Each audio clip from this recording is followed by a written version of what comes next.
karazana toa moa zany dia nisy fanovana ny rafitra ampetantanana ato amin'ny CNMD. Anisan'izany ny fanampian'andreo andininy amin'ny fitantanana ny CNMD.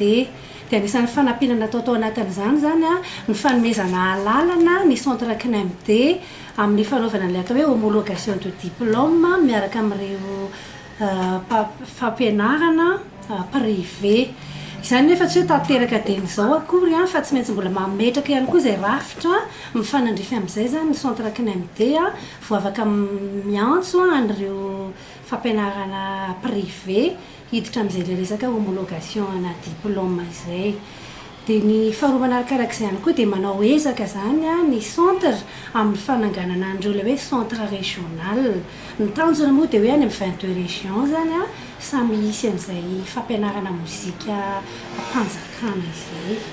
Izay aloha zany anisan'ny ezaka lehibe tsy maintsy ho atao. Ka ny zavatra efa tanteraka aloha zany izao dia ny fivoahan'ilay décret soamantsara ahafahana manao an'izay asa izay.